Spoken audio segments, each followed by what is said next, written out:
I'm Leila. Today we're Raid Shadow Legends, and happy Star Wars month. May the Force be with you. So we had some fun talking about Raid champions based off of Star Wars. So we're going to have a Jedi and a Sith, and we're going to be starting with Luke Skywalker. So I asked ChatGPT, if Luke Skywalker was a champion in the mobile game Raid Shadow Legends, what faction, what would the kit look like? So this is what they said about Luke. If Luke Skywalker were a champion in Raid, he'd fit surprisingly well within the game's established factions and mechanics, especially if reimagined through the game's darker fantasy meets space aesthetic.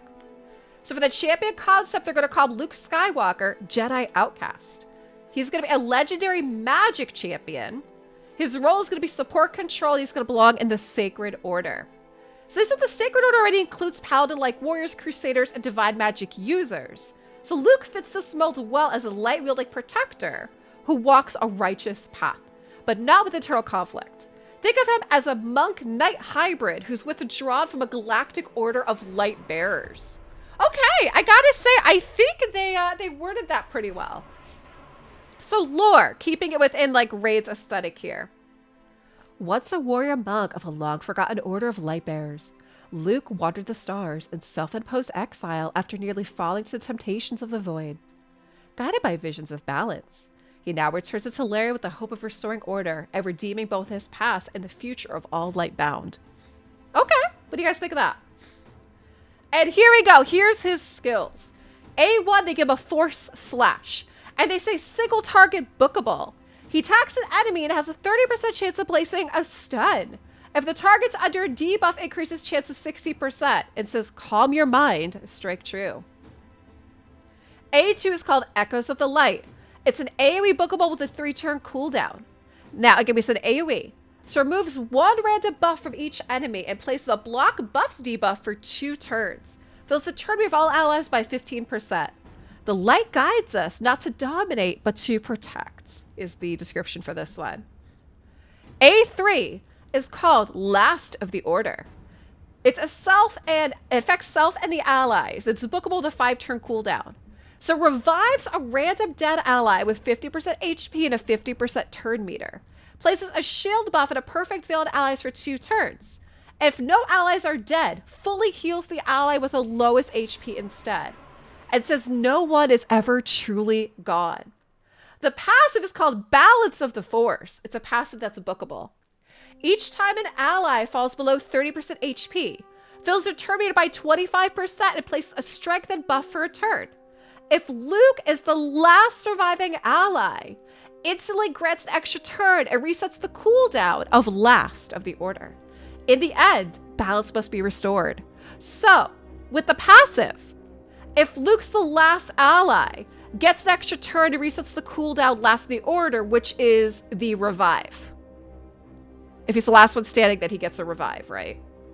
And his aura is increases ally defense in all battles by 33%. What do you guys think about this one for Luke, huh? This one's pretty good. I like, and I think they did a good job keeping it kind of like relevant to Raid and to the world of the Teleria, right? Like the atmosphere that we have. So now let's go check out the Sith since we checked out the Jedi. So I asked, if Darth Vader was a champion in the mobile game Raid Shadow Legends, what faction would he belong in and what would his kit be like? Make this so fit with the current game branding. So they said, if Darth Vader were a champion in Raid Shadow Legends, he would fit right at home in the game's dark, brooding world. To fit within Raid's established faction mechanics while still staying true to Star Wars iconography, here's what he would look like. So for his champion concept, they said he would be a Knight Revenant. I think that fits. Let me know what you think. The reason is, they said his faction is home to cursed knights, death cultists, and dark warriors. His fall and resurrection via machinery and fearsome armor make him a perfect thematic match. I think that's pretty spot on.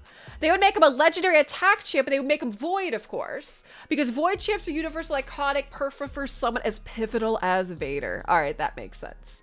So his lore and a tiny blurb, which maybe they probably could have given us more of this. He said, "What's noble warrior of light? The being now known as Vader walks clad in steel and shadow, a fallen knight bound by rage and power.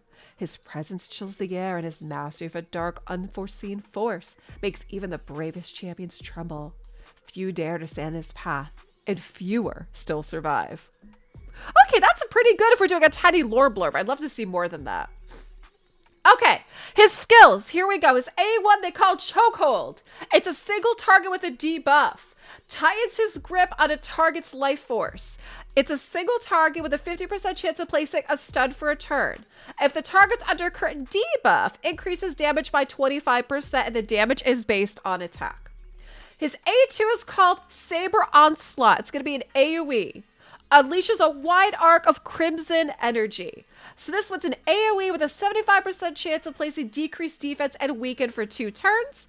If enemies already under these debuffs, has a 50% chance of extending the duration as a 4-turn cooldown. Now they didn't say if we could book that down further. That would be something curious to see too. All right, A3 is called Wrath of the Dark Side. It's a buff and debuff manipulation. Lets the hate flow through him. Removes all debuffs from self and places an increased attack 50% and true fear on all enemies for a turn. Grants an extra turn if any enemy is killed by this champion within the next turn as a 5-turn cooldown. And his passive. It says, Mechanical Terror. The sound of his breath is the herald of death. Whenever this champion is attacked, has a 30% chance of placing a fear debuff on the attacker for 1 turn. If this champion drops below 30% HP, gains unkillable and block debuffs for 1 turn, and triggers once per battle. Now they're saying with his aura, increases ally attack in arena battles by 34%. Okay, guys, what do you think about this? This is kind of fun, huh? I always love to see what like some of the concepts would be. So considering, you know, it's Star Wars month that we got going on here, what fun but to see, you know, if Darth Vader was going to be put in here. Those of you guys watching on YouTube, I'm doing this on Twitch chat. Twitch chat's like, Soul, take my money, and I want him badly, like, now. Guys, let me know what you think. What Star Wars character would you love to see in-game? Would Vader be your choice? And do you think they nailed it? Do you guys think that they nailed it? I'd love to know what you guys think.